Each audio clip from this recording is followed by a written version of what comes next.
Turn off your lights, put on your headphones and welcome to my world. आज मैं आपको अपना बहुत ही एक वियर्ड नाइटमेयर सुनाने जा रही हूँ। पता नहीं ये नाइटमेयर है या बार बार आने वाला डिस्टर्बिंग सा ख्वाब।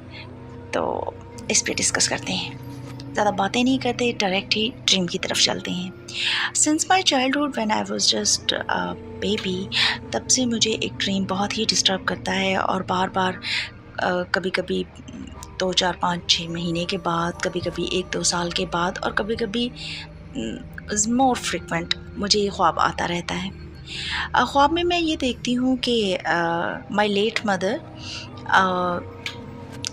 लास्ट ईयर ही उनकी डेथ हुई है, लेकिन जब से मैं देखती तब तो उस वक्त तो अलाइव थी।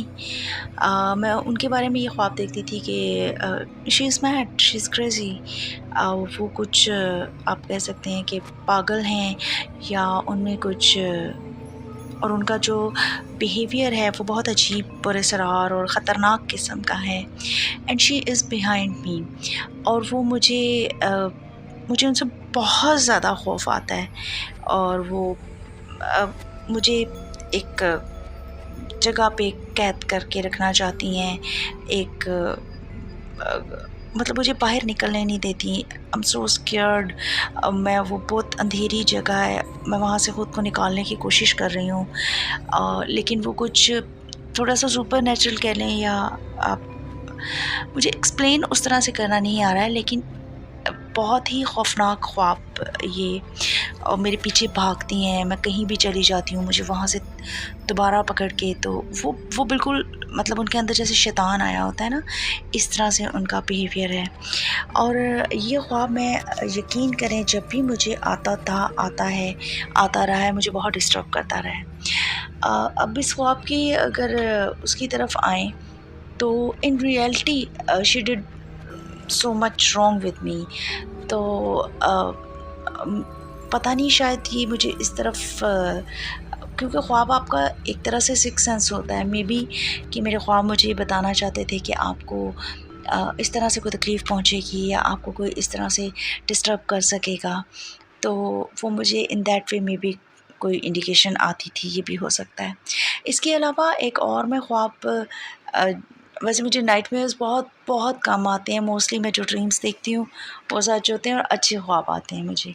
लेकिन नाइटमेयर्स की तरफ आएँ तो एक और भी मैं ख्वाब अक्सर देखती थी।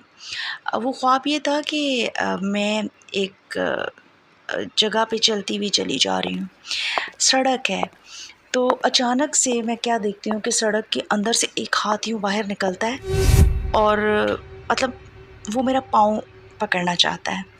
तो जब भी मुझे ये ड्रीम आता था मैं फ़ौरन डर जाती थी और मैं उठ जाती थी। अच्छा, आपको एक हैरत की बात बताऊँ, ये जितने भी नाइटमेयर मुझे आए हैं 1-2 लाइफ में, ये मुझे एग्जैक्टली जब मैं उठती थी टाइम देखती थी तो रात के 3 बजे होते थे। तो मुझे हमेशा 3 बजे रात को आप कह सकते हैं कि खौफनाक ख्वाब जो है वो आते थे। इसके अलावा मैं नाइटमेयर्स से मुतालिक बात हो रही है तो फिर मुझे और भी कुछ बातें याद आ रही हैं। मेरे एक अंकल थे फ्रॉम DIK, डेरा इस्माइल ख़ान। तो he was a criminal lawyer और वो बहुत ही स्प्लेंडेड पर्सनालिटी थे, very well spoken, very stylish और बहुत अच्छे इंसान थे। तो मेरे अंकल भी थे and a very good friend of mine too. मैं हर बात उनसे डिस्कस भी कर लेती थी और वो भी मतलब हम लोग बहुत सारे टॉपिक्स पे डिस्कशन करते थे और वो नॉलेज का जो है ना, आप कह सकते हैं ख़जाना थे। मतलब बहुत वेल रेड और मतलब बहुत बुक्स भी पढ़ते थे, हर चीज़ के बारे में बहुत नॉलेज रखते थे।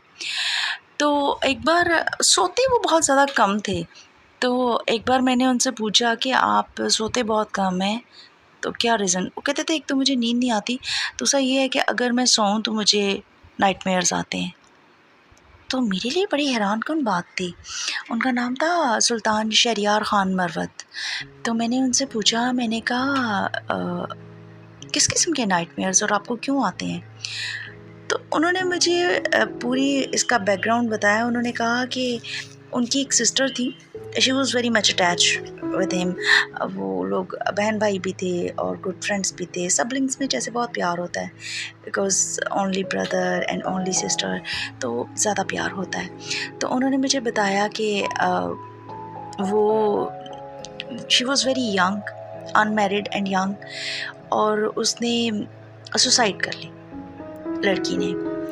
तो रीज़निंग क्या थी कि आई थिंक अंकल से ही उनकी कोई लड़ाई हुई थी, and over a trifle very minor thing, मामूली सी बात पे वो कहते हैं कि मेरी उससे थोड़ी नाराज़गी हो गई।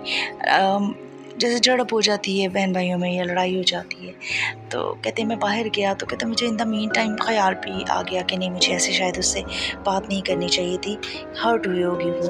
तो कहते मैं वापसी पे आते हुए उसका फेवरेट केक था, आई गेस बता रही थी pineapple cake, something like that. तो वो केक भी उसका लेके आए कि मैंने कहा उसको मनाता हूँ जाके, लेकिन इन द मीन टाइम वो सुसाइड कर चुकी हुई थी। तो वो कहते हैं कि मैंने हमेशा अपने आप को ब्लेम किया उसकी सुसाइड के लिए। तो उसके बाद से मुझे नाइटमेयर्स थ्रू आउट लाइफ आते हैं, और शायद उसी से रिलेटेड आते थे, अपनी सिस्टर से मुतल्लिक ही उनको नाइटमेयर्स जो हैं वो आते थे। तो ये बड़ी स्ट्रेंज बात थी। आप भी अगर आपने कोई नाइटमेयर देखा है या कोई नाइटमेयर आपको आता है या आपको फ्रीक्वेंटली नाइटमेयर्स आते हैं, क्योंकि ये एक डिज़ीज़ भी है, बाज़ लोगों को फ्रीक्वेंटली नाइटमेयर्स आते हैं। उसका मतलब एक आप कह सकते हैं नफ्सियाती तौर पे भी। अब जो ये शहरियार अंकल को नाइटमेयर्स आ रहे थे, ये बेसिकली उनकी आप कह सकते हैं कि साइकोलॉजिकल स्टेट थी ऐसी, जिसकी वजह से उनको ये नाइटमेयर्स आ रहे थे। लेकिन मुझे जो नाइटमेयर 2 आए हैं, मुझे 2 मतलब रिपीटेटिवली आते हैं। मुझे इसकी कोई समझ नहीं है कि किस वजह से आते हैं, लेकिन अब तो मुझे काफ़ी टाइम से कोई नाइटमेयर नहीं आया। शायद कोई आया हो, लेकिन मतलब इस तरह से ऐसा नहीं कि जो बार बार आए और मुझे याद रहे। तो मैं वैसे अपने ड्रीम्स में बहुत ज़्यादा बिलीव करती हूँ, क्योंकि मैं जो ड्रीम में देखती हूँ वो आफ्टर सम टाइम या वेरी नेक्स्ट डे हो जाता है। तो मैं अक्सर अपने ड्रीम्स भी लिख के रखती हूँ। आज भी मैंने 3-4 ड्रीम्स देखे हैं, जिन्हें मैं अभी अपनी डायरी में लिखूँगी। तो आई होप आपको पसंद आया होगा आज का सेगमेंट। तो thank you very much and love you all.